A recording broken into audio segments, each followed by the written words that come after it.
to join.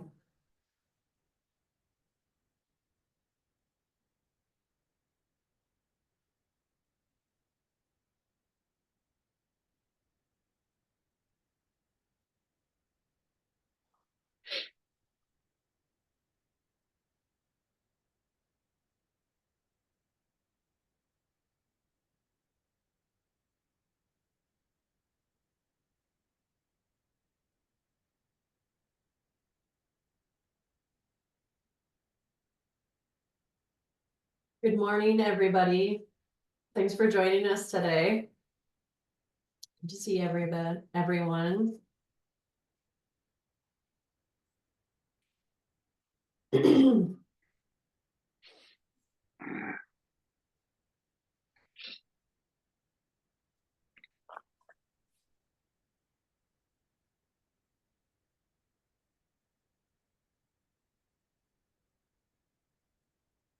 Okay.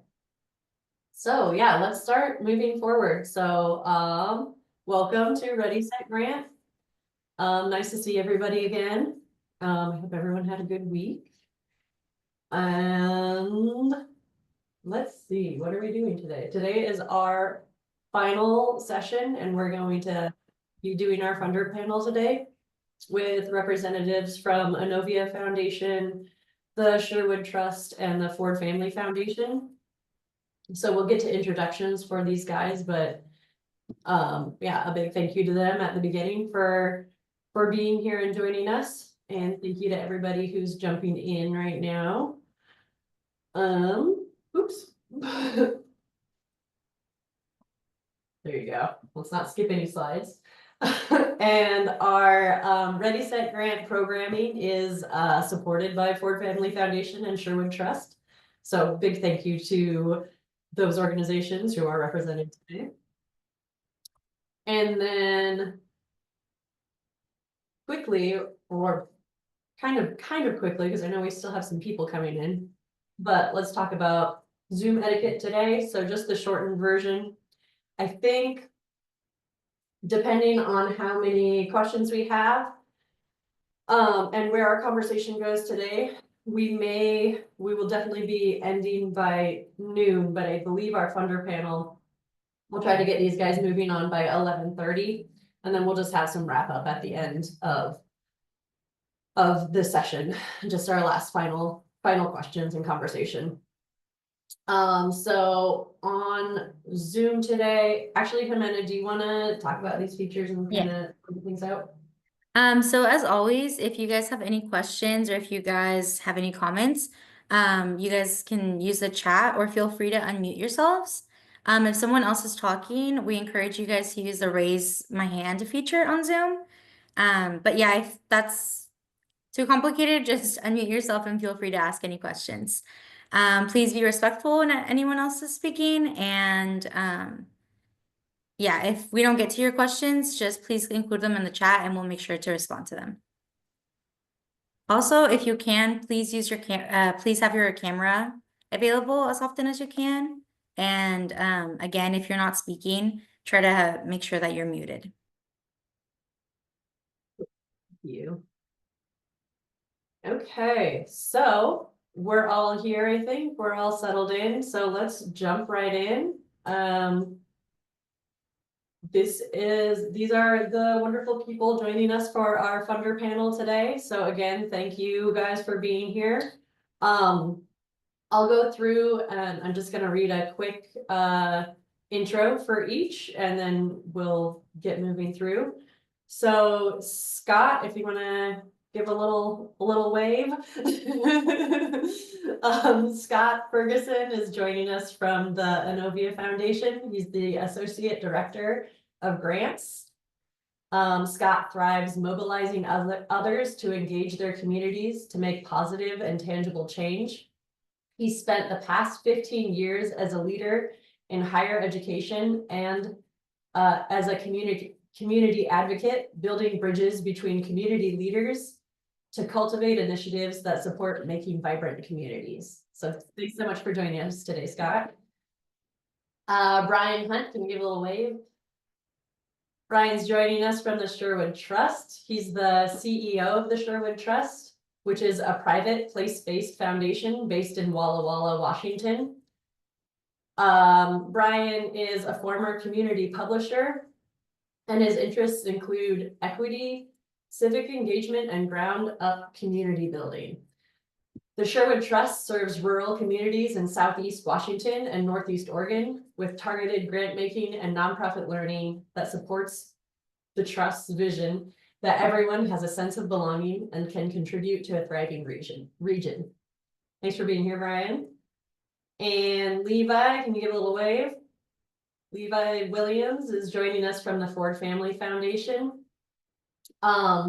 Levi leads the Ford Family Foundation's open grants program, the Good Neighbor and Technical Assistance Grants, which are designed to respond to emerging interests and needs in rural Oregon and Siskiyou County, California. Through Levi's leadership, the foundation is equipped to guide rural nonprofits through the granting process. No grant is too small for a helping hand from Levi. The foundation's open grants meet rural communities where they are and provide the right level of support to fit their unique needs.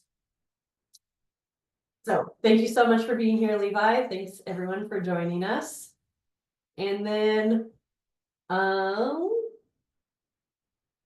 let's talk about us a little bit. Let's introduce us to our funder panel. So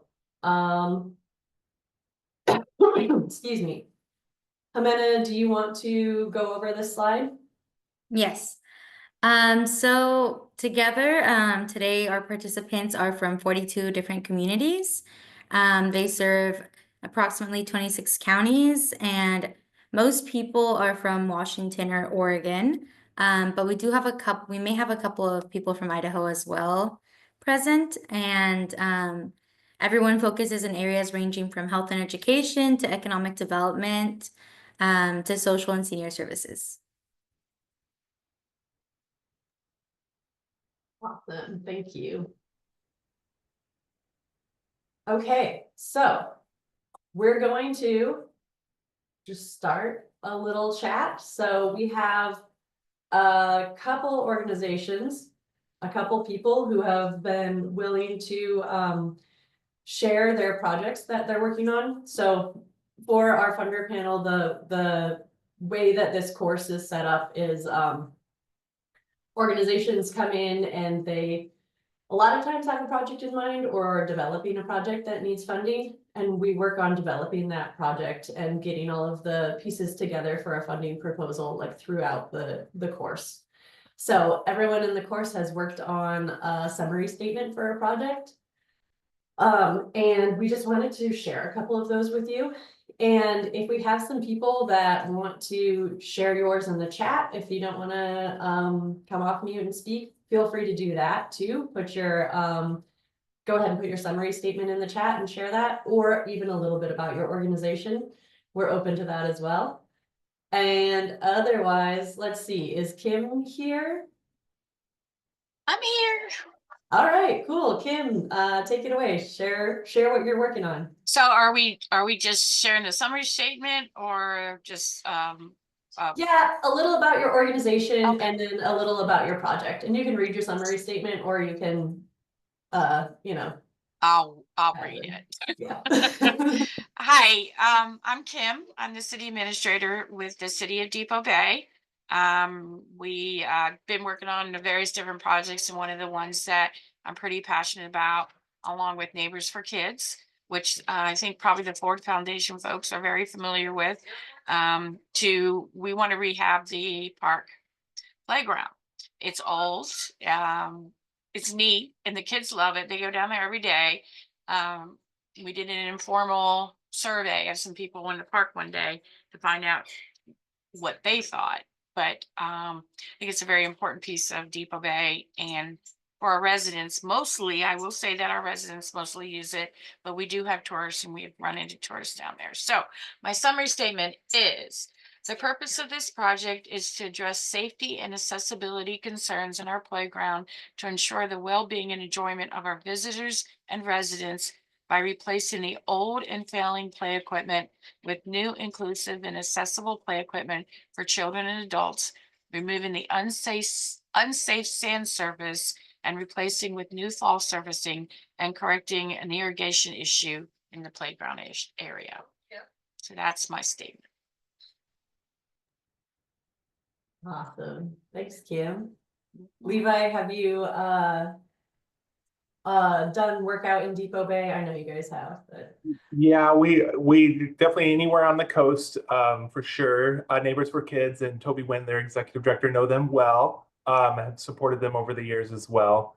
And definitely a project that the Ford Family Foundation would support. So Kim, yeah, I'll share a little bit more about our guidelines and process a little later, but yeah, this is definitely within something we would do.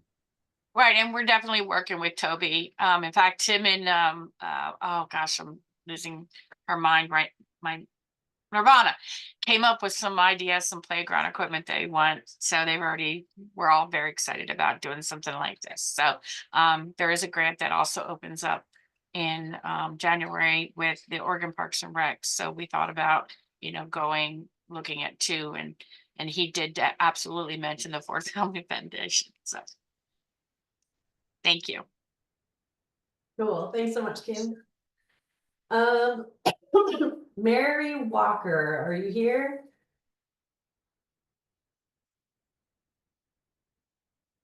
Okay, I don't think. Who's not here? Okay. And then Jody, she's our person. I'm not sure if she was gonna be able to make it today. She's not here either. Okay. Jody had a last minute, had a last minute, a different training come up that she was like, oh, I'm presenting today. I'm not sure if I'll be able to make it. Okay, cool. Does anybody else want to throw their summary statement in the chat or share about what they're working on, or even just give a quick intro of their organization? Hi, On the spot. this is Mary. Sorry, I'm having some technical difficulties here. Can you guys hear me now? Yeah, absolutely. Hey, Mary. Hey, sorry. So Mary Walker, and I'm here representing Puget Island Fire. We are with Wahkiakum County District. We are District 1, serving our area. Puget Island is approximately 7 miles square feet. It's in the Columbia River, and there's a bridge that goes over to Cathlamet on the Washington side, and the ferry comes and goes over to Westport on the Oregon side. So that's us logistically. Our needs are to upgrade our equipment so that we can both keep our responders safe and serve our community to respond and protect them. And so that's what our goals is to acquire some new rigs and better turnouts and protective equipment for our responders. And I'm not a seasoned grant writer, so I have done some grants, small grants, simple ones in the past. So I'm learning and growing, open to suggestions, and excited to be here. So thank you. Yeah, thank you, Mary. I think that your location is maybe a little west for our funders. Mhm.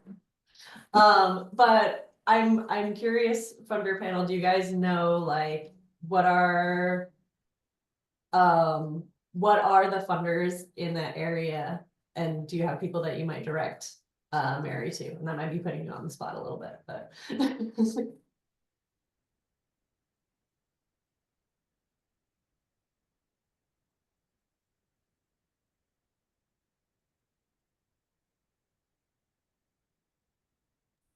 Sorry, I'm not. Yeah, I'm trying to picture. So, could you help me understand exactly where you're at? So, are you between Idaho or no? You're between Oregon and Washington.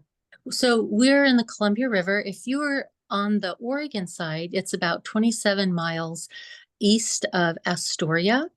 And if you are on the Washington side, if you know where Longview is at and you travel up Highway 4 going towards Long Beach from Longview, you about 45 minutes up, you would go past this tiny little historic town of Cathlamet. And if you drive through that tiny little town, there's a bridge that goes out to the island. So that's where we're at. What an interesting area, Mary. Very rural. It's lovely out here. I feel like I'm on the Emerald Isle. So Yeah, yeah. Yeah. Yeah, and I think technically that falls on the Washington side for us. But if you are providing services in Oregon, it'd be worth a conversation. But we do support things around rural fire districts. We'll do some of our good neighbor grants for equipment and things like that.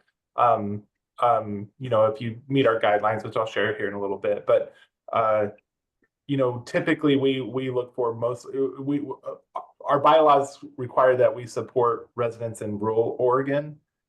So that they just need to understand how much of your services are for the benefit of Oregonians. yeah, we're totally Washington. To be clear, but we're in the middle of the river, but it is a Washington address. So we have to find people who we fit with their logistical donation realm or funder realm. Yeah. Yeah. What a cool area.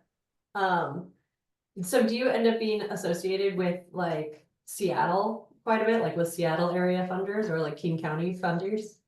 So people do get confused that, Puget Island, Puget Sound, but we're kind of the opposite state. Yeah, Yeah, you're pretty so far away. in Yeah. the river. So I'm open to receiving grants from wherever that. Absolutely, yeah. So I have a stack of grant books in front of me, and I've started down that rabbit trail, and I'm excited to be here and learn what I can to serve the community. Very cool. Thanks so much for sharing, Mary. Thank you. And let's see, I want to read Chelsea's comment. Chelsea from the city of Coos Bay. She says, I'll relay that the city is looking for funding for new police vehicles. The Coos Bay Police Department, serving the community's law enforcement needs, seeks funding to equip the department with safe and reliable vehicles for continued operations. We're looking for funders that see the value in funding this need. Thanks for sharing, Chelsea. And Tammy, yes. All you guys that are in the middle of the Columbia River.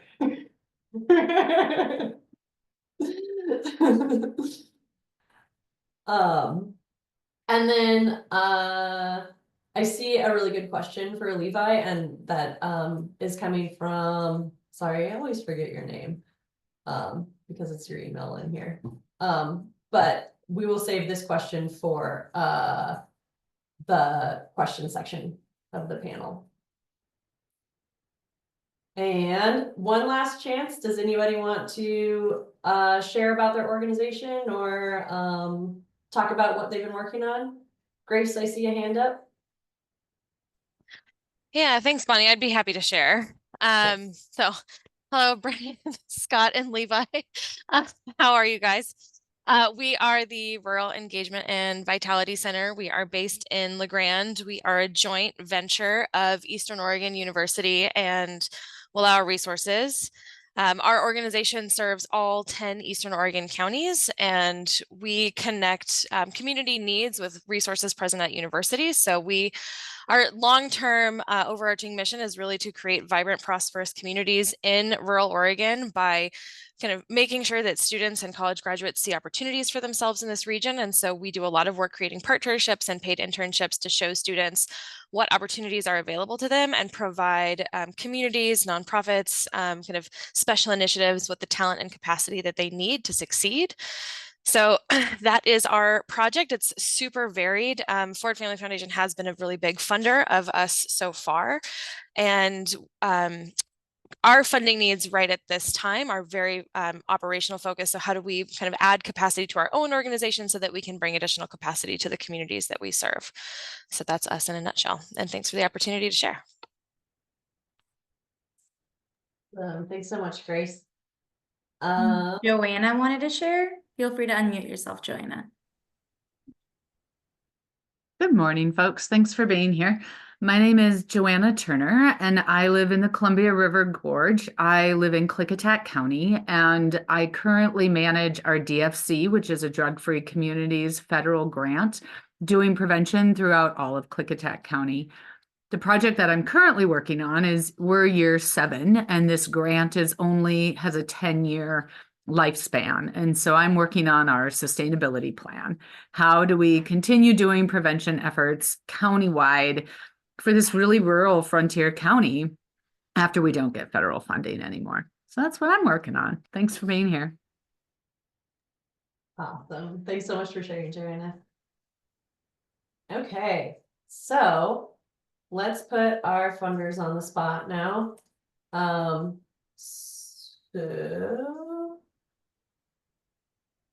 just gonna put these slides down.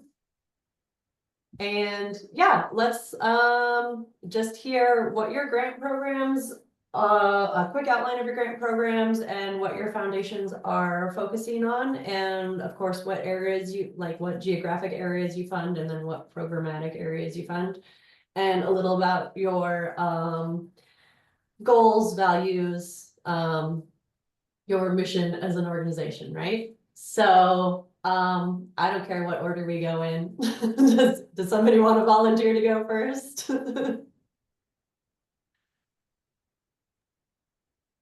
I'm happy to kick us off. Okay, Although thanks, Levi. I see Tammy raised her hand. Do we want to? Oh, Hi, did you mean, Bonnie, for us to present something more, or did you want our funders to present to us first?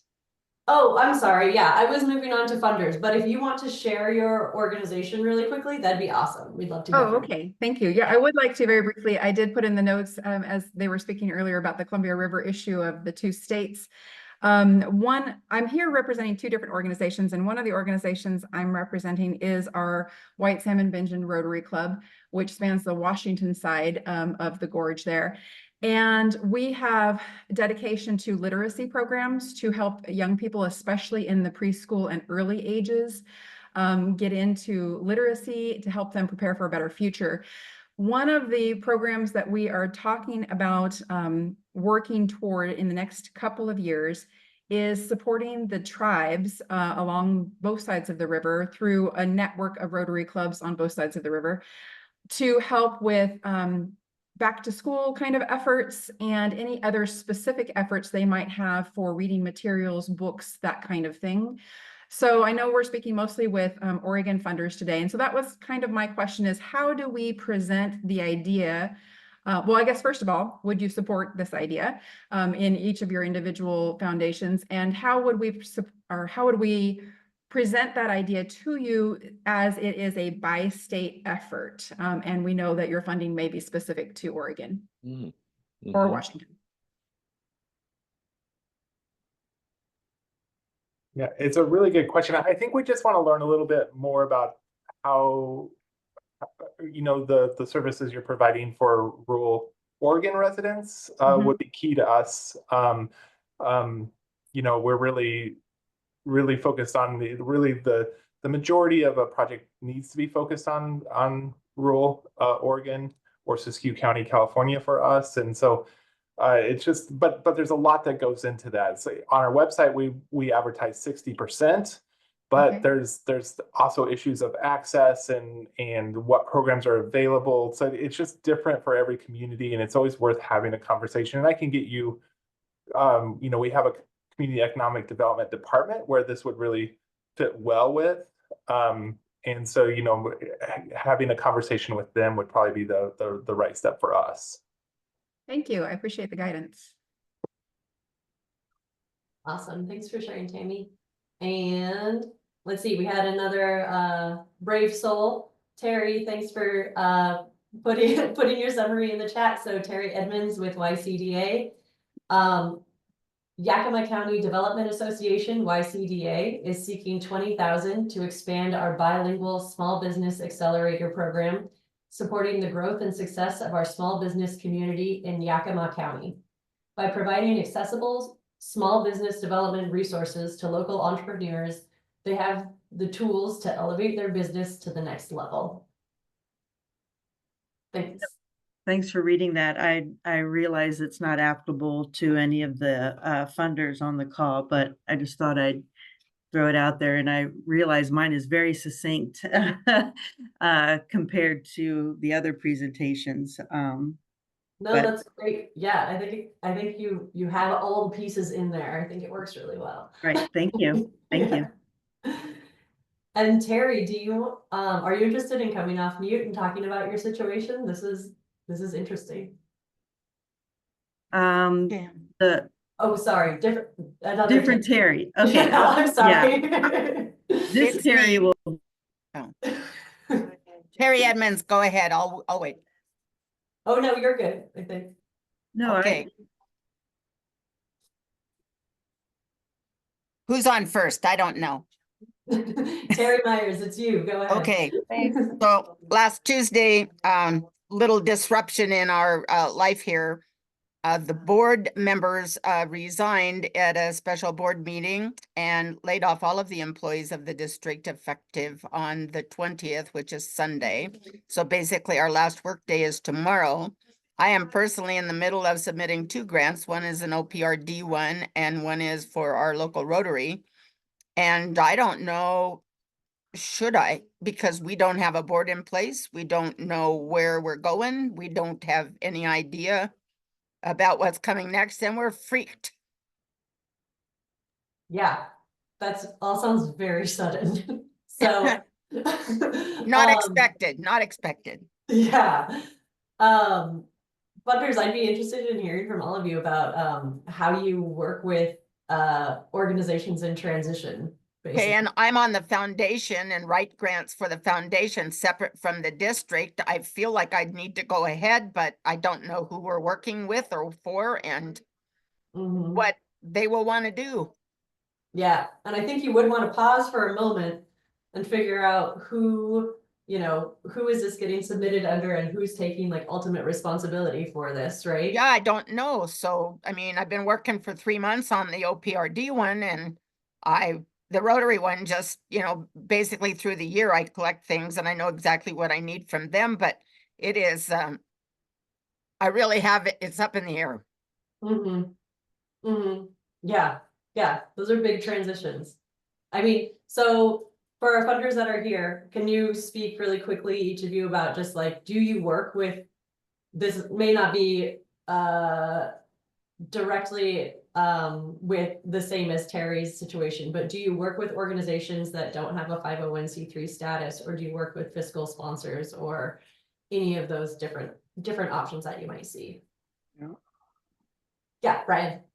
I would say we certainly work with beginning organizations. The question that I would have, 2 questions actually, is the foundation have its own board? Or Yes, we have a board and and a 501c3 since 2010. So my thinking would be, and I don't want to overstep here, is that if you're applying for grants on the basis of the foundation, you actually do have authority to do that with the people who run the foundation. Yes, okay. It would likely be for us some questions, because we get into this sometimes, like we really like the project, but who ultimately is responsible for doing it is something that's going to really be important. So if the foundation, if it's focused on work that the foundation has authority to do, I think it would certainly be a discussion that the district has dissolved itself, but I don't necessarily think that that would preclude any action, because we would work with the foundation. Scott, I Thank see you. you nodding your head. I assume that would be a little bit from, yeah. Yeah, correct. I was going to just echo that same sentiment that we work with official sponsorships, and we've had two scenarios in which we have helped organizations navigate that process. And really what it came down to was the integrity of their own 501c3 charitable status. So yeah, I would concur. Yeah. Thank you. Thank you very much. I guess I'll just keep working and get it done. And yeah, so let's get into having our funder panels introduce themselves. Sorry, we're getting a tiny bit ahead of ourselves, so we'll get back just a little bit. But Levi, do you want to jump in and do an overview of Ford Family? Yeah, happy to. And I put in some anchor links there in the chat to some of our different grant programs and whatnot. But thanks for having me. Levi Williams, I'm a program officer here at the Ford Family Foundation. Been here going on 7 years now. The Ford Family Foundation really is the philanthropic legacy of Kenneth and Hallie Ford, who started Roseburg Forest Products back in the 1930s, which grew into one of the largest privately owned timber companies in the world. And it's really the foundation is really the way that Kenneth and Hallie wanted to give back to the communities that help generate their wealth. We do quite a bit at the foundation. Our flagship program is our Ford Scholarship Program. At any given time, we have anywhere between 600 and 1,000 Ford scholars across several programs. We do some community building work. We have a rural community building department that works with RDI closely and other organizations and communities across the state and in Siskiyou County, California. And more and more, we're actually starting to step into a space of advocacy for rural communities. And so, we're really looking to figure out how what is ours to do around advocating for rural communities, particularly when so many things that come through Salem often have a focus for more urban or metro areas around the state. How do we be sure to lift up rural in that? We do have several grant opportunities through our open grants program. We have our technical assistance, Good Neighbor. We do some large grants as well. Our technical assistance grants are these are smaller grants up to 5,000, really help organizations build capacity. So think anything that's going to leave behind capacity. And Terry, given your situation, this was the grant that kind of came to mind that might be worth looking at, because it's really good for hiring consultants to come in and do some board development, some strategic planning, things like that, to bring that outside expertise in. And it could potentially, maybe you could identify a consultant to come in and help to rebuild this board or give some directions and start to establish maybe a direction for this organization, just some thoughts. But that would be one thing, since you do have a foundation that is set up as a fiscal sponsor and can hold that grant. It's just a thought. But it's also, these grants are also good for sending staff to conferences and things like that. Anything that's going to leave behind capacity. We do ask that you do identify a consultant before you apply. And a good resource for that is NAO, which is the Nonprofit Association of Oregon.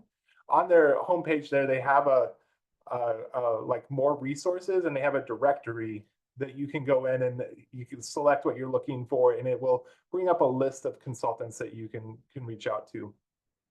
Our other, granting opportunities are Good Neighbor grants.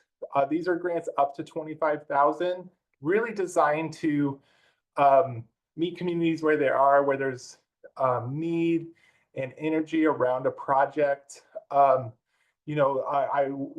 we're the person who was sharing about Depot Bay earlier, parks and playgrounds are called out in that program, and that was why that was one that is exciting for us, because it does fall within that program. They clearly have partners at the table and things like that. we really look for community at the center of any request.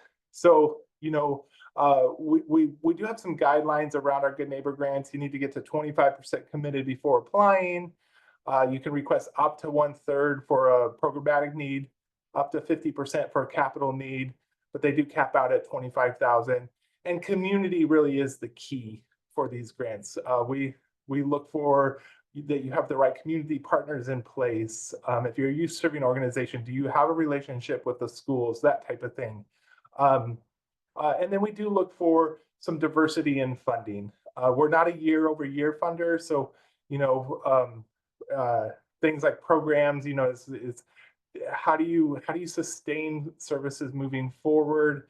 What's that braided funding model that you have to show that when there's a gap in funding from the Ford Family Foundation, how do you keep those services going? That kind of thing. And any local or regional community dollars that are providing support is always a good sign of community support. So if there's businesses or individuals that are supporting the project, that's always a positive. And in-kind can be a part of that as well, but it would need to be more than just an all in-kind. And then we do provide a handful of large grants as well. These are over 25,000. Typically, they cap out around 250, but every circumstance is different.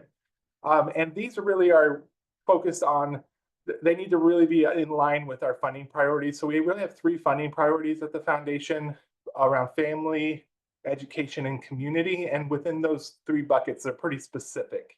So in that family bucket, we're really talking about those things that really support kiddos in the early years. So think prenatal to 5, programs that help kids be attached to their parent or caregiver, parent supports. We do some things around child abuse prevention and intervention, some family financial stability stuff there. In the education bucket is really about navigating the education system, prenatal all the way through some sort of post-secondary completion, whether that be your traditional 4-year track or some sort of career or technical education certificate. So it's really about navigating that. We don't do a lot within the K-12 system. It's just too big of a system to be able to provide significant funding in, but we do a lot around it. So, organizations that are outside of that are helping kids be college ready or career ready, some CTE stuff we're more and more interested in. Those early years, childcare is always is something that we're more and more trying to figure out a role to play there, knowing that all of rural Oregon, or basically all of Oregon, is a childcare desert. Just things like that, anything around that K-12 or that education system. A lot of after school programs, Boys and Girls Clubs, summer programs, those types of things we support as well. And then in the community bucket, we do a handful of mostly capital grants for our large funding there. We'll do, community centers. We're interested in those. Libraries. More and more, we're starting to think about social service centers, although we haven't quite figured that out. Right now, we're really looking for, if you're a social service center, that you're doing some significant youth programming. And then we do, the one area around access to health, we do provide capital for federally qualified health centers that are in rural areas. And then the last thing that I just wanted to make sure that we share, we do have a virtual grants session as well that's really focused on the Ford Family Foundation's, granting. Everything that I shared here today, we go in just even more in depth and have some time to ask questions. And we also have kind of a peek behind the scenes so you can see what our system looks like, what it looks like to get in there, organizational profile, all of those things. So I always encourage folks to take a look at that. Our next one is coming up on December 5th at 1 p.m. They typically last about an hour, between an hour and an hour and a half, and a great place to just really go even more in depth with the Ford Family Foundation. So I know I threw a lot of information there, but I'm always happy to answer questions. I'm always also, there's just no wrong door at the Ford Family Foundation. So if you ever have a question, you can shoot me an email. I'll make sure you get to the right person. We just love to hear from folks out in the community, and you know, we do quite a lot across a broad spectrum of things, and so it's really worth having a conversation. So, thank you. Awesome. Thanks, Levi. Scott, do you want to jump in? Sure, that'd be great. Yeah, thank you. Levi, you did a great job. Thank you for that. Hello, everyone. Scott Ferguson again from Inouye Foundation, and excited to share just a little bit about our community foundation, which is nestled and headquartered in Spokane, Washington. A little bit about our service region before we get to the origin of the community foundation. Our service area is the 10 counties of Eastern Washington and the 10 counties of Northern Idaho. We are celebrating 50 years as a community foundation this year, and I'm very excited to bring 50 years of really community impact to fruition. So along that, with our community foundation, the origin story really is 50 years ago in 1974, when Spokane hosted the World's Expo, the World Fair in Spokane. 3 passionate women who were part of the Junior League of Spokane decided that it was time to make a difference in their community. And from those really intentional $250 grants for what is now Inouye Foundation, where we are, again, established in 1974, serving the counties I mentioned. We serve the 6 Native American tribes located within that service region, and primarily are headquartered in Spokane and have a few regional offices in Sandpoint, Idaho, Coeur d'Alene, Idaho, and Lewiston, Idaho. But what we're really mostly proud of in the 50 years of being in the community foundation in our area is that we have had a tremendous opportunity to represent the communities and the priorities that we have learned to fund our prayers over time.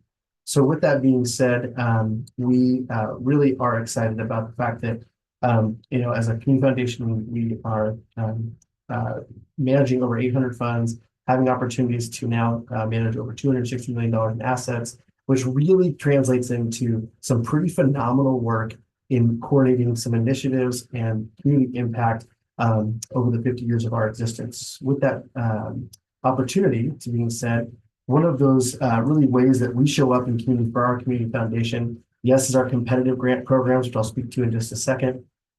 Our scholarship programs, which roughly we have about 58 scholarship programs and issue around $390,000 a year to our region in the specific to support post-secondary opportunities for our students who apply.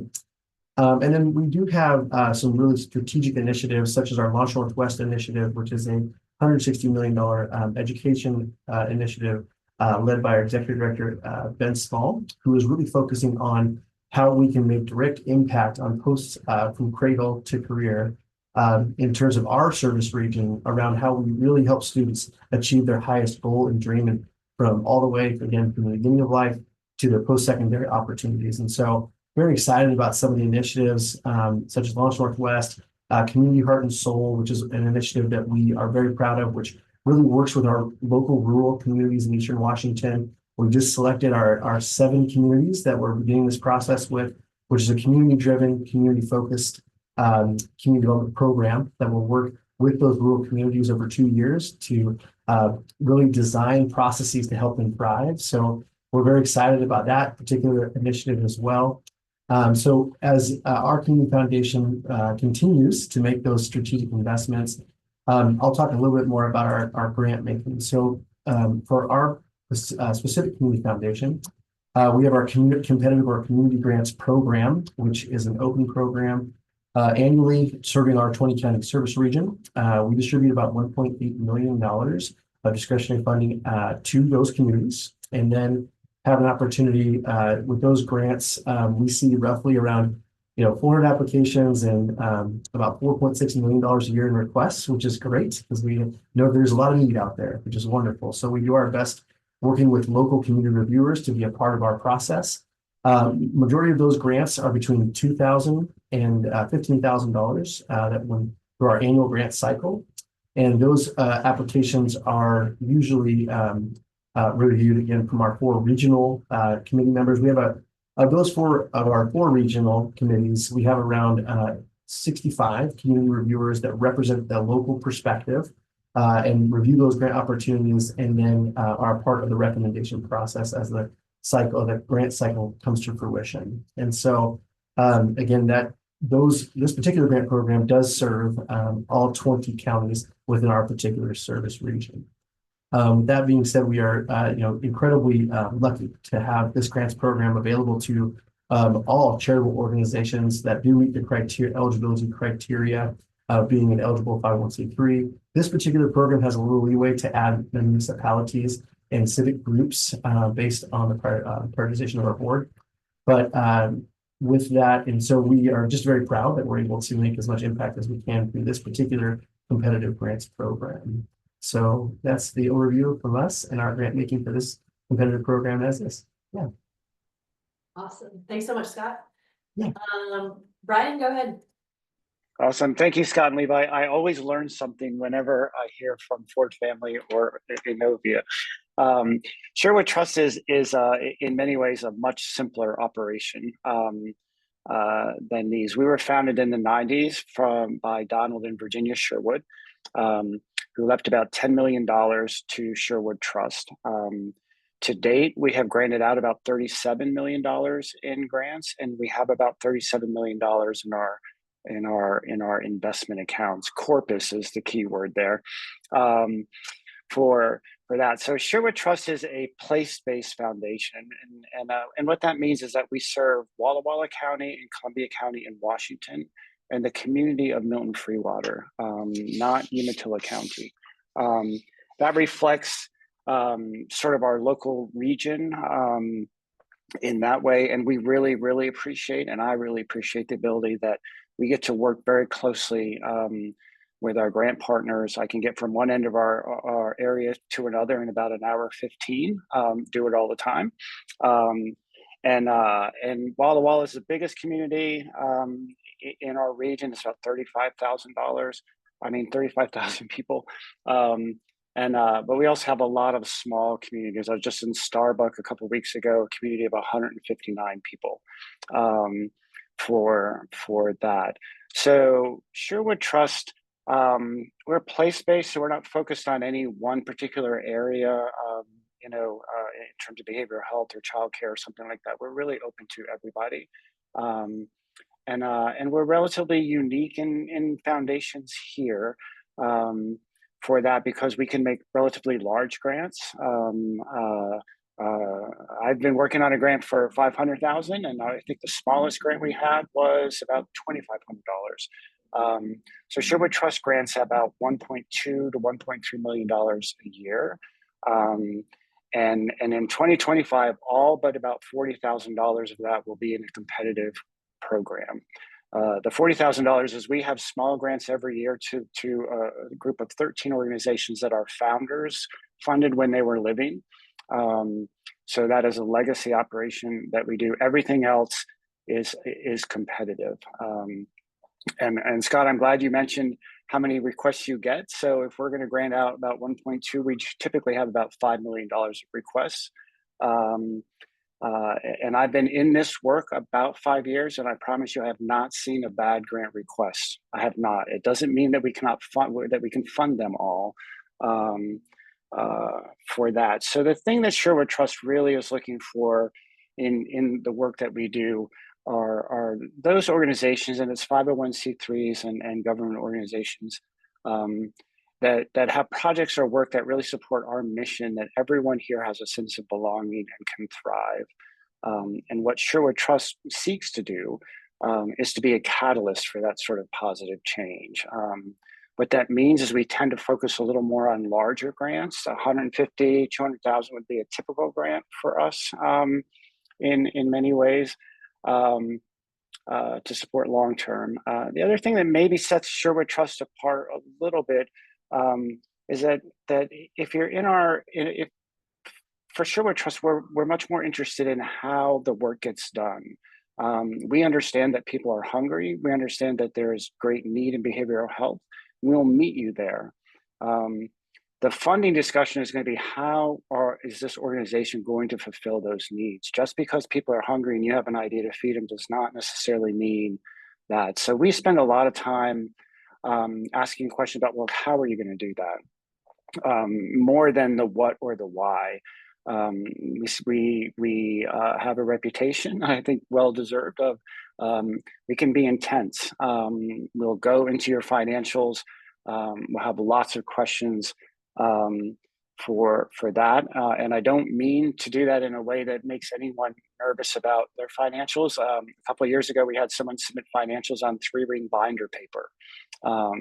We accepted that and we worked through that. And then we helped that organization find some help to make their finances a little simpler for them.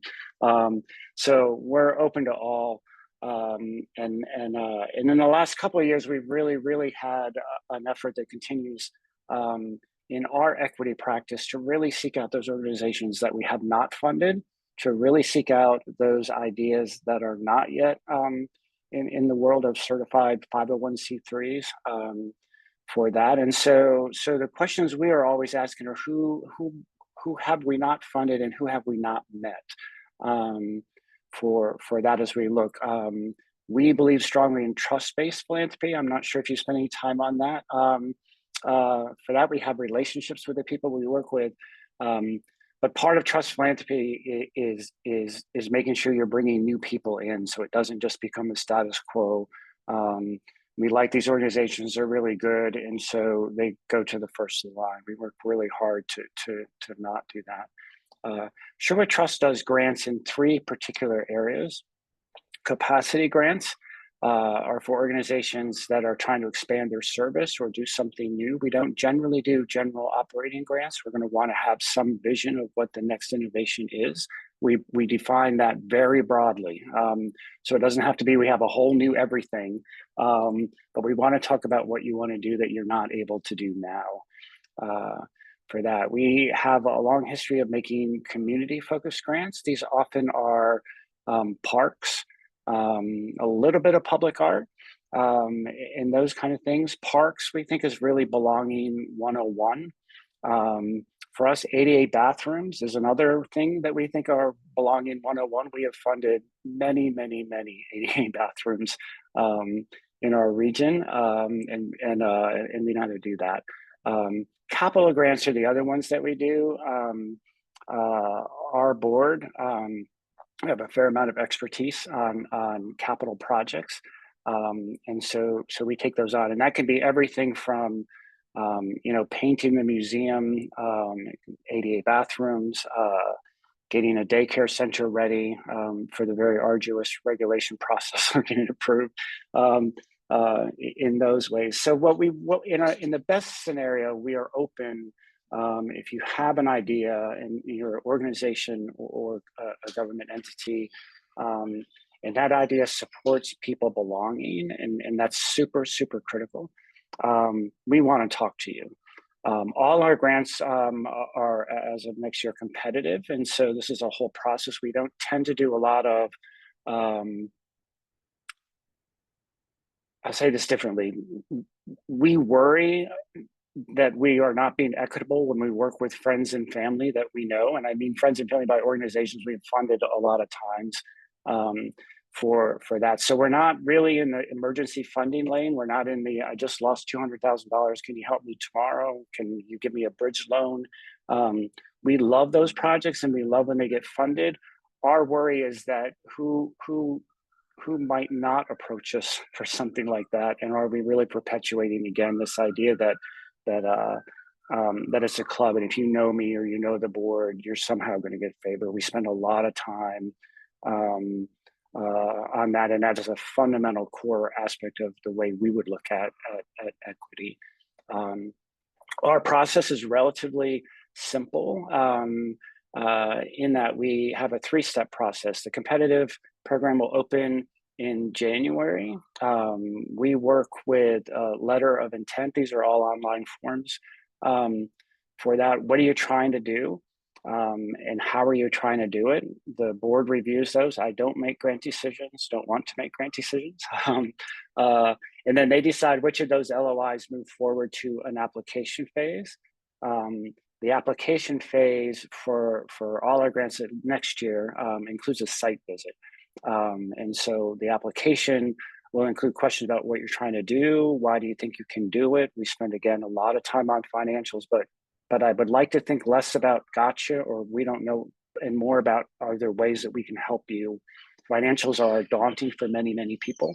And we would like to help them be simpler for that. And then the site visit really is just is an opportunity for a couple board members and the organization to just really sit down and work through what it is you're trying to do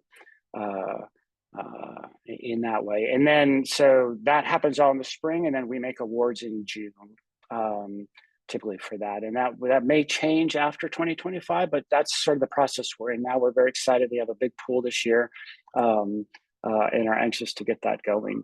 And so for Sherwood Trust, I think that's really our story. If you're in Columbia County or Walla Walla County or Milton Freewater and you have not met me or reached out, please let me know who you are and what you're doing. We take all comers. We love when people are trying to innovate and do some new things. We love when people are established and they know what they're doing and they have the next step that they want to get to. If it involves belonging, and if you're in our area, we want to be part of the solution with you. Excellent. Thanks so much, Brian. Okay, so I'm gonna move on to questions from our participants, and we have a couple good ones in the chat, so I'll get to those. If you have a question that you want to ask our funders, please throw it in the chat and we'll get back to it.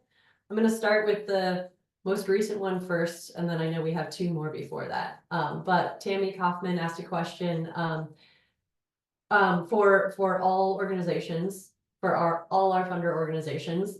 What's your definition of a rural community? Is there a population size that determines the eligibility to work with our funders here today? I'm happy to answer that first. I'll just say it's a nuanced answer. Our website, it's pretty clear. We define rural as communities of 35,000 or less and not adjacent to a metro or urban area. There's a lot of nuance around what is adjacent. There's also nuance around that we fund a lot of organizations that reside within communities that don't meet that definition, but they're providing services to communities that do. So I will just say, like the other funders here, our grants are competitive. We're just in probably 2025 moving into the next couple of years. We're seeing them probably be as competitive as they ever have been. And so we're really prioritizing things that are, really rural, and really where there aren't a lot of resources. So, not every rural community is created equal. Some have access to more resources than others. Some are closer to resources than others. And so it just gives you an idea of like Brian, I don't make the decisions. We have a review committee, a president, and a board that makes those decisions. And I'm glad that I don't make those decisions as well. But they do prioritize the ruralness of a request. And so, if something is reaching out into Eastern Oregon, in these really tiny communities where it's a real burden to get to services, those are obviously gonna to fare a little better than something that's, that might be in a technically rural, but very close to services. So there's a lot of nuance there, but again, I'm always open to a conversation and love to have a discussion with anybody around that. Thanks, Levi. Yeah, Brian, go ahead. I would say for our territory, we consider all of our area rural. Walla Walla is just under 35,000. So Levi, that would count. And over Sherwood Trust history, most of our grants have been to Walla Walla organizations. Most of our program have. So we are very much focused on those other areas. Walla Walla is a small town with many challenges like other small towns. It's also the most resourced community that we serve by a factor of many multiples. So I think about it in terms of capacity. And again, we want to make sure that if you have less capacity, you know, if you're Prescott, a village of, you know, a couple hundred people, versus Walla Walla, we're going to look at those differently. We know Walla Walla is going to give us a nailed down proposal with every single question answered, just like we want, because they have staff that can do it. And we know that Prescott, I'm picking on Prescott a little here, they might not be able to do. And so we want to make sure that it's on our end that we are looking at the capacity of the applicant as in the way that we evaluate those larger towns and smaller towns within our rural area. Yeah, Brian, likewise, I think what, for our organization, we're very similar, I think, to the US perspective of, it's not necessarily a requirement to be a rural community to be funded, but yes, we would look at 30,000 or less as kind of the threshold of what we have gauged as a definition or a parameter for that, for rural communities. But again, we, you know, at OE Foundation have found that, you know, in terms of capacity and really better understanding how we support those rural communities, our leadership council members, local volunteers who represent priorities, setting those priorities, helping us understand what the priorities of those communities are, have been very insightful in addition to what's been already said, in terms of the types of applications that we're receiving or the types of capacity. So like, for example, a priority of, you know, spreading broadband across rural communities. I mean, whatever those priorities really look like, but when we start to work with our local on the ground resources, our leaders that we connect with in these rural communities, they become such a rich asset for us to better understand not only the priorities they need, but also why they're filling out a grant application the specific way they are. What are the maybe missing components that we can better investigate? So it's, for us, I think, for our rural communities, working with those on the ground partners or volunteers have been very essential to ensuring the equity of our grant. Thank you, guys. So another question in our chat from Grace, and this is two questions in one, but I think they go together well, so I'll ask them at the same time.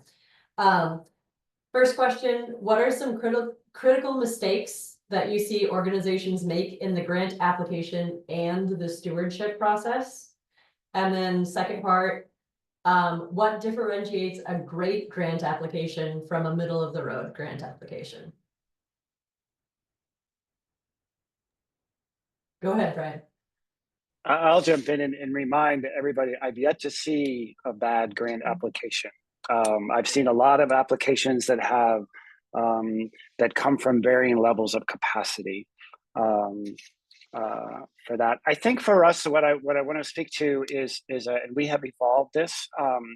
Our application is frustrating for some people because we really limit the number of characters for the questions that we ask. We also have an area where if there's anything else that you want to tell us, please tell us. We review everything.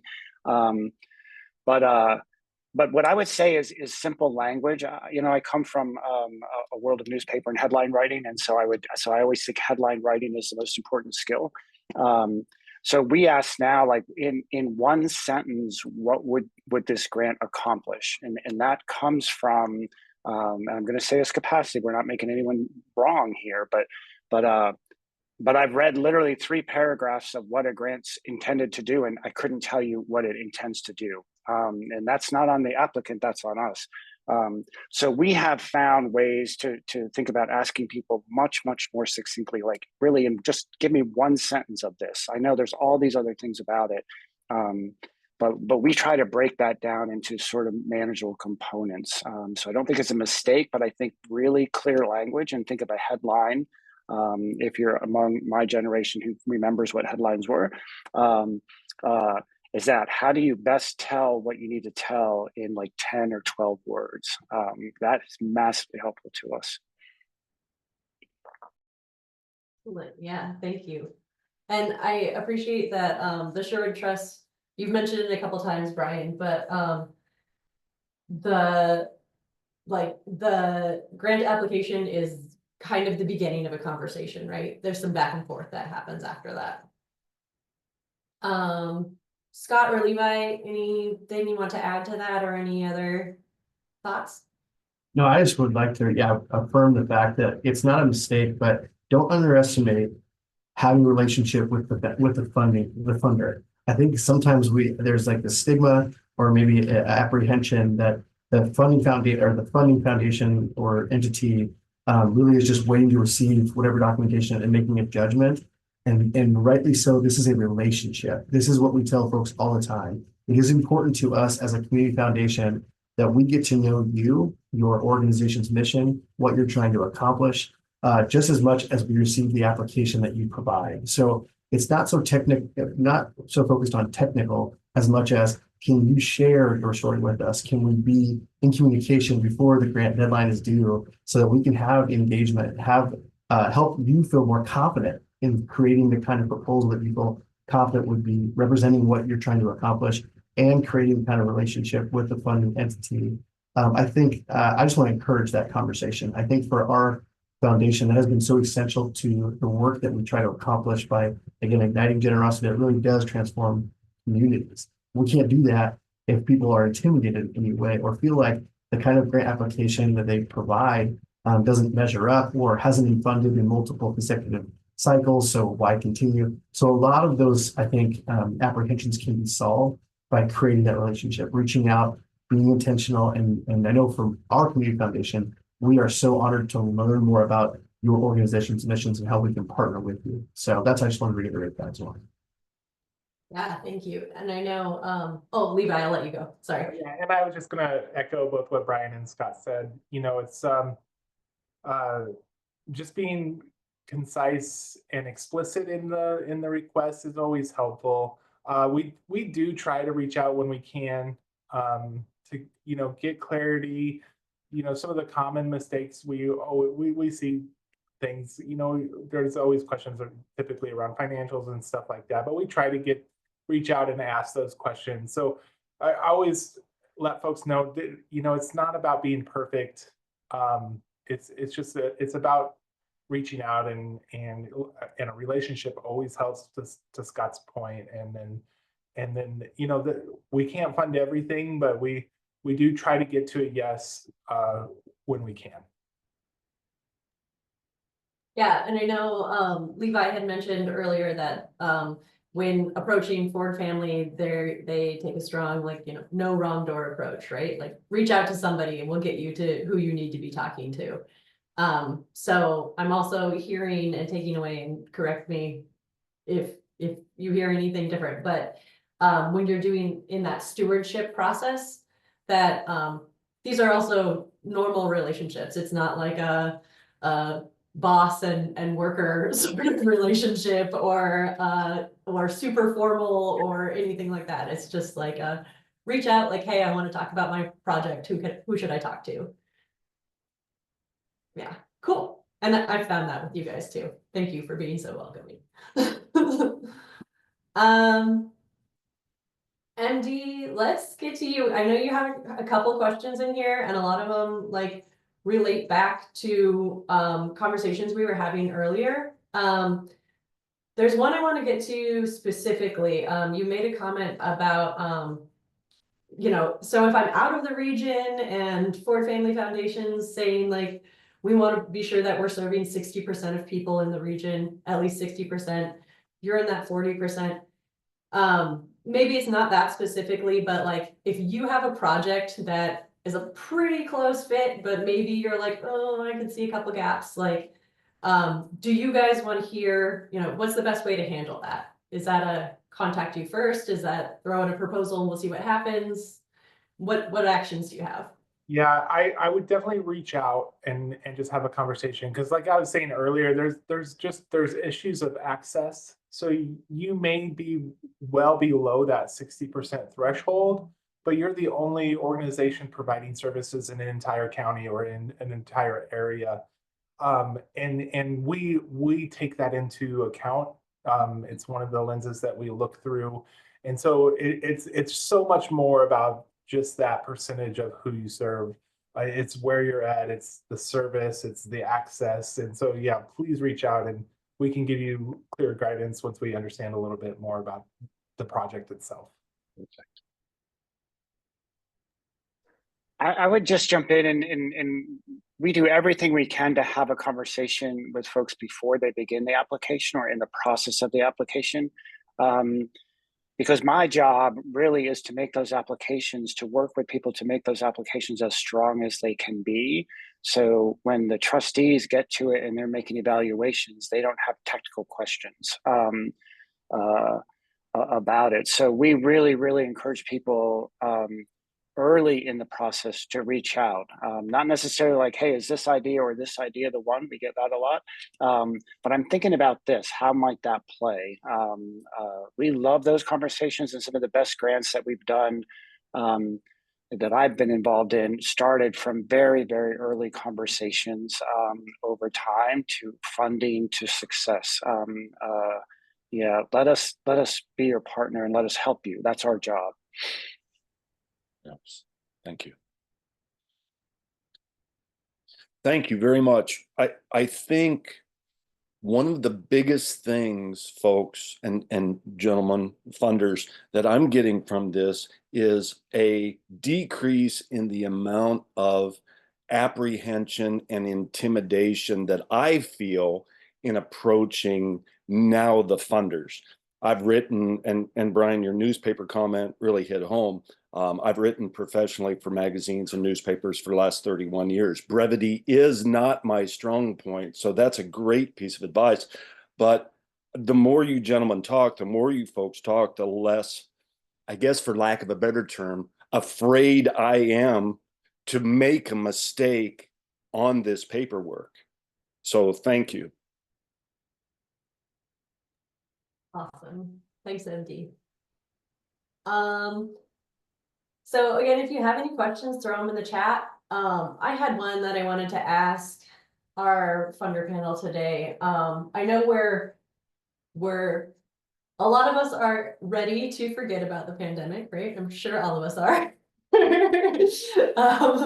But we know that especially in our rural communities and in our more under-resourced communities, that we're still feeling these effects of pandemic and a social justice movement and all of these things. So can each of you speak to maybe like how your organizations have shifted or what your organizations have been thinking about differently over the last 4 or 5 years or wherever we are in the pandemic now?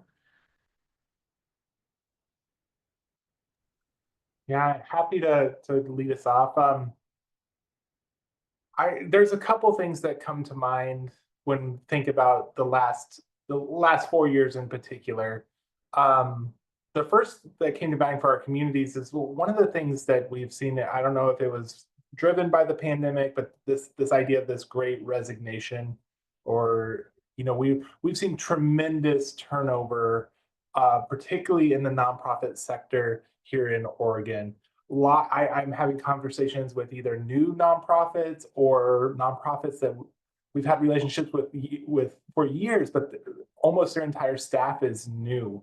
And so it's this idea of capacity, that transition, there's always a loss of capacity, no matter how, competent people coming in, or, there's always people are really the capacity of an organization for the most part. And so we're really interested in how do we help organizations build that capacity. That's one of the big things that we're thinking about. The other big one for us is we're realizing over the last 4 or 5 years is that even though we're a large foundation, and we do give away quite a bit of money each year, that it's just a small drop in the bucket for the need. And so moving into that arena of how we advocate for rural is a big one for us. And we're starting to do the work to build out a new department that's going to do that work. We don't have a lot of details on that yet. We've hired a gentleman, Tim Inman, who we're really excited to help us think about this work. But I think that's the next step for us is how can we be more than just a funder? How can we advocate and lift up rural Oregon and Siskiyou County, California? Yeah, thanks, Levi. Brian or Scott, anything you want to say about the last couple of years? I can jump in. I started this job 1 week before the pandemic. So my entire learning about philanthropy and Sherwood Trust was through the lens of a very urgent need of pandemic. And we had Monday, there was a group about 25 people in our community every Monday. They were funders and everyone else with having conversations about who needed what in an urgent way. Two takeaways from that. The majority of the conversation was not about I need money. The majority of the conversation was about who has extra gloves or who has these ways we can collaborate to solve problems. So that was super invigorating for me, and also just the amount of money that it takes to do these kinds of things, particularly in an urgent. So I think our long-term takeaways are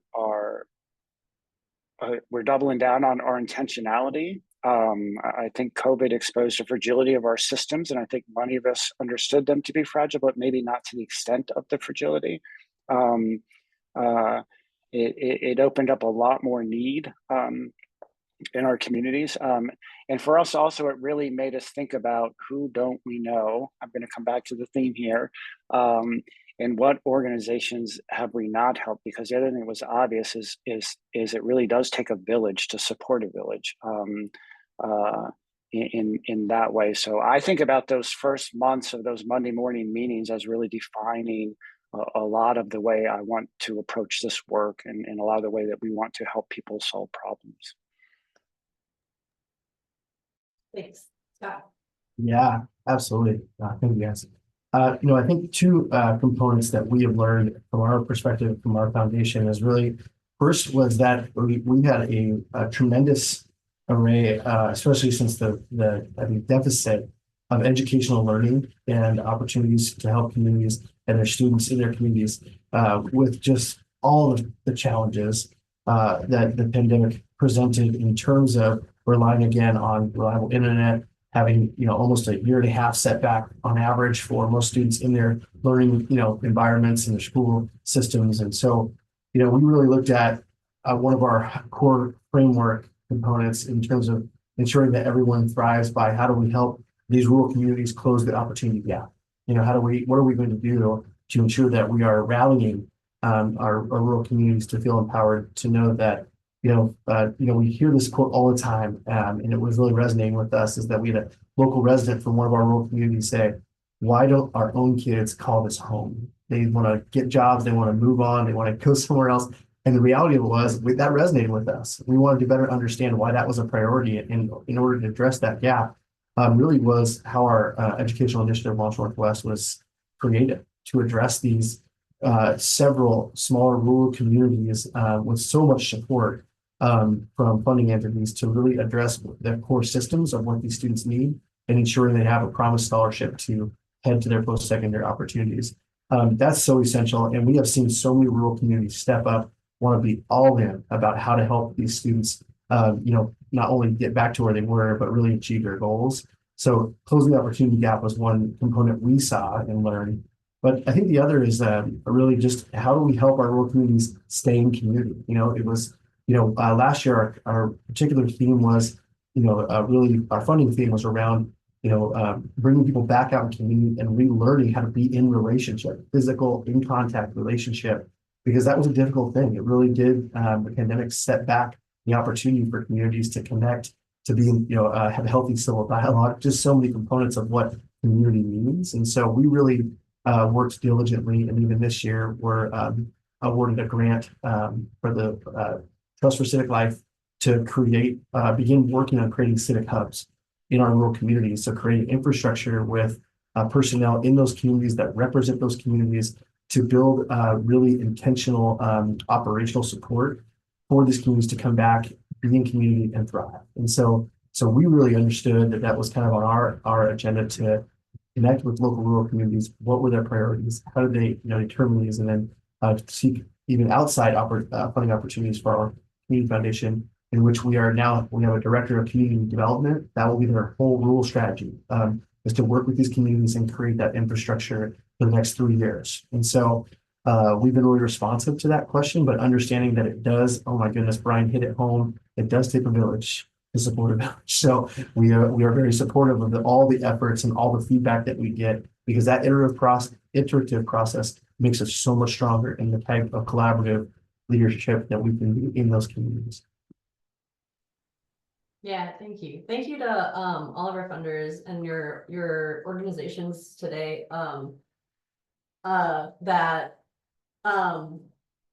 Being proactive about like getting out and who's out there and who's doing the work and where can we support that work that's happening, and seeing that responsibility to make yourselves available and visible to the issues that are happening in your communities. And Ford Family Foundation's commitment to advocacy is amazing, always wonderful to see. And yeah, just being present and being the key players in your communities. It's really encouraging to hear. So Jane, I have a question from you, Jane Merritts. This is a good one. Thanks for putting this in. So this is a more like logistics. How are we lining out our projects? So if we have a large phase project or a project with like several independent pieces, is it best to submit an application for the full thing that shows support already received and phases implemented, or to submit just focus in on that sub project for a lesser amount that shows exactly what the requested grant will cover?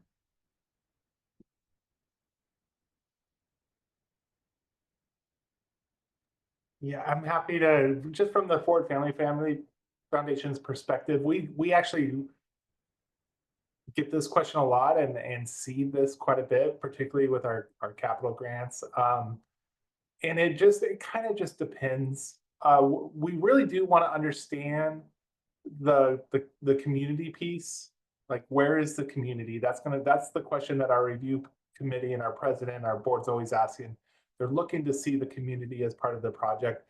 And if looping in those phases does that, then it's really important to do that. But if, it's not absolutely necessary, we have a community support question, and maybe that can be addressed in that question. It's just whatever highlights that community piece for us is going to be important, whether that be showing all the phases or the single phase. We often will reach back out and say, we'll see this and we'll say, okay, maybe we need to ask about these other phases and how those were supportive. And because we often will see something and say, there's got to be more of a story here. And so we're really trying to see that story within that story of community within the whole application, whether that be the financials or the narrative pieces. So it just really depends.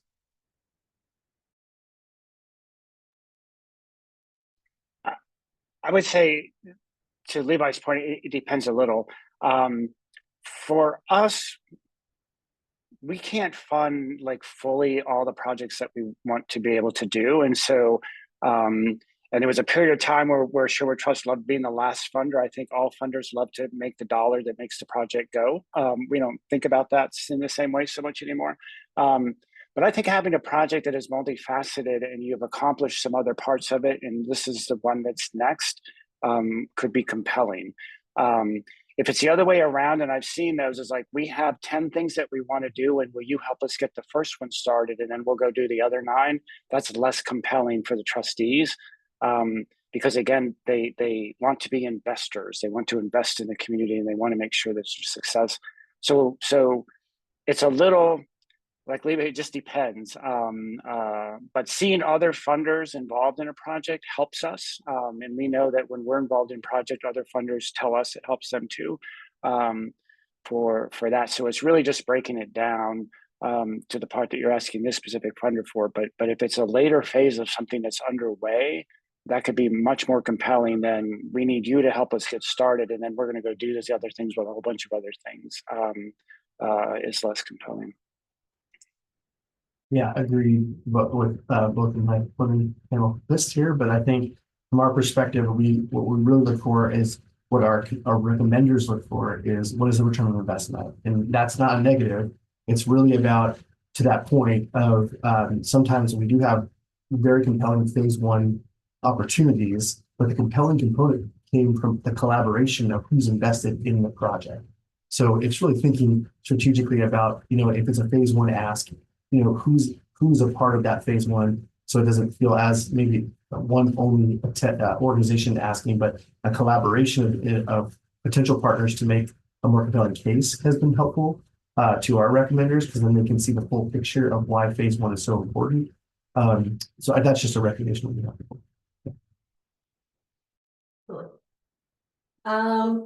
So looking at time, I do want to ask, I think I'll ask one more question from our list, and then we can wrap it up from there. And we've touched on this a little bit too.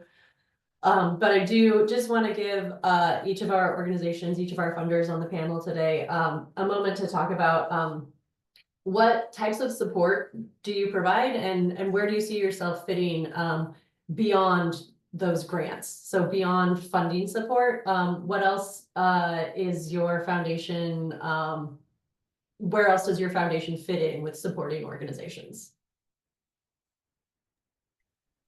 Yeah, go ahead, Brian. I'll jump in.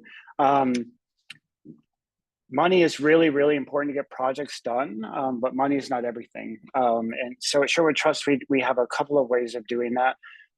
We do a fair amount of community programming, how to understand finances, what you need to know legally to be a nonprofit, how to develop your board, those things. So we have a fair amount of technical support that way. We love introducing people to people. It is sometime, and we have a fair amount of sort of static resources. I could any day, there's millions of pages on how to develop a board. I might be able to help you find the 10 pages that really sort of speak to what you're trying to do for that. And we love those questions. We love people saying like, crazy stuff like, how do you set up a planned giving program? Well, we have resources on that for that. So I think it comes back to ask us. If I can't answer it, I'll try to find someone who can. But we have lots and lots of resources, and we get to work with lots of people, many of whom share objectives and have complementary skill sets. Please ask us. That's my question. That's my answer. I love it. Yeah.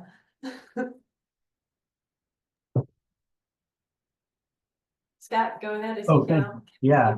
Likewise, yeah. So from our community foundation standpoint, that really is the asking for what you need helps us to point you in the direction of the resources we may have. So some components of additional support, again, nonprofit capacity building, that's a huge focus for our community foundation as well, because we know that being a nonprofit takes as much support as much as possible. And those answers can get questioned with the network of professionals that we are connected to. And so likewise, we are very committed to a variety of technical assistance or workshops, opportunities to meet one-on-one to learn about community endowments, how to leverage endowments as nonprofits, really having intentional conversations around how to communicate that to your donors. We realize that that's a very technical skill, but really equipping nonprofits to really feel empowered to talk about how those resources can be really thoughtfully communicated to your donor base. But a couple other resources that we provide is our leadership council model. I know I've referred to this a few times, but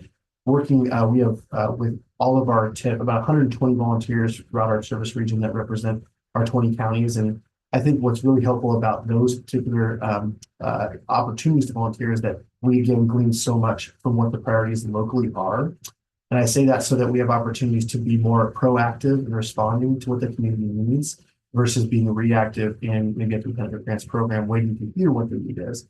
So that has been really a key asset for us, is being able to have those community conversations more consistently, frequently, and then being proactive in our approach. So we recommend that a lot. It's just we have an opportunity to volunteer with an organization that has those opportunities. It's been very helpful. And then also, I think, we really think strategically about the long game. So we really, again, like with our Community Heart Full program, we really want to help to ensure that if there are questions or funding opportunities or projects that really are collaborative in nature, being the hub for those conversations is really essential to our work as well. Yeah, Thanks so much, Scott. Oh, go ahead, Levi. And same thing at the Ford Family Foundation. There, you know, we do give away, you know, we do grants, and that's a big thing of what we do. But we do try to do other things to bring communities together. We try to be a convener. You know, we support RDI is a good example of this. NAO, the Nonprofit Association of Oregon, try to be, you know, bring people together and have some resources to Brian and Scott's point, you know, particularly around capacity building. And then more and more we're you know, we're trying to you know, lift up rural, like I was saying earlier. We have a community rural community building department that works with communities to move community led action along, not our vision for a community, but a community's vision. And then, you know, they can come in with more than just some funding, but have some tools to be able to help communities move some of that forward. So those are just a couple of examples of ways that we try to lead without, you know, without leading with money. Money goes a long ways, but it definitely doesn't, it's not always the answer. As somebody who spent a lot of time running a nonprofit, sometimes that's not what you want to hear, but it is true. Awesome. Brian, Scott, Levi, thank you so much for giving us your time today and joining us. Yeah, I think that was so helpful. Like, I think Brian mentioned at one point, every time we all get together and chat in a room, like I come away learning something and I come away with some ideas. And to our RSG participants, I really hope that you all reach out to one of these people. And I know that they hope to hear from you all soon. So Brian, Scott, Levi, we'll let you jump off if you'd like, or hang out for a minute. We're just going to do a little bit of wrap up, but again, thank you so much. Yeah, so nice to see you all. Okay. So I'm just going to get our slide back up on the screen.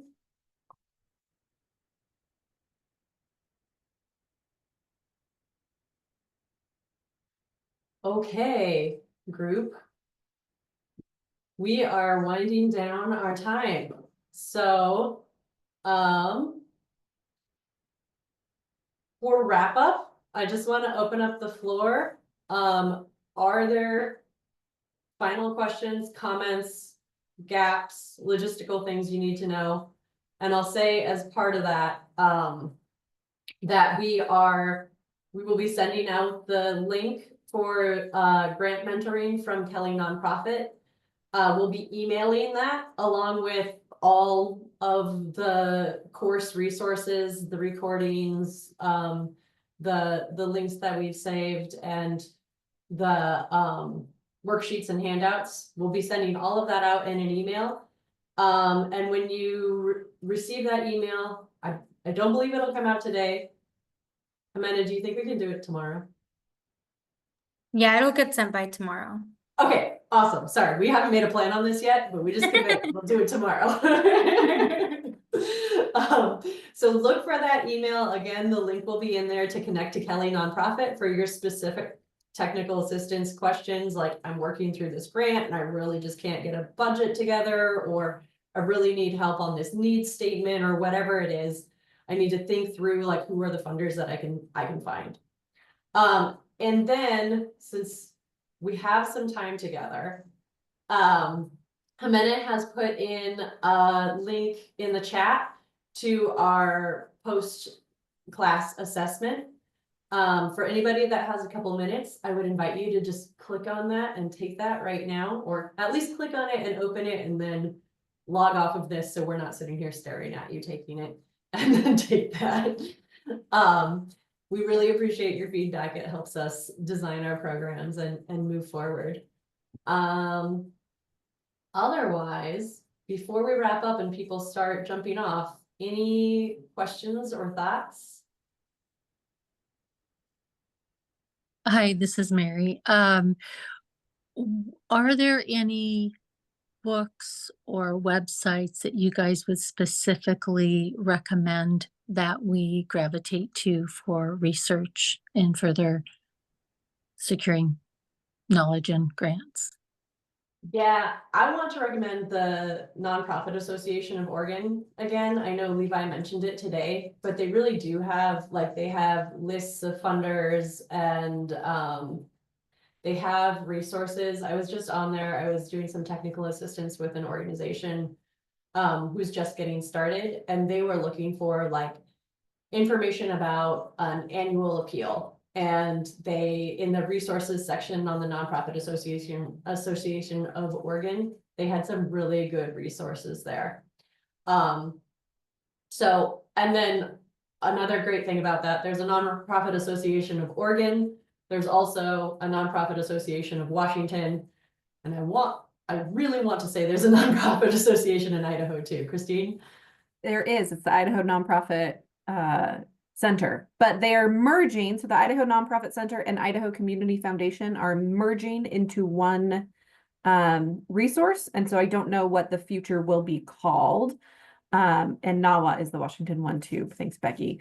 But there is one, and it's gonna build more different capacity with merging with the Idaho Community Foundation. Oh yeah, I did receive some information about that recently. Yes, that's exciting. Yeah, I think those would be my main resources to look at. Thank you.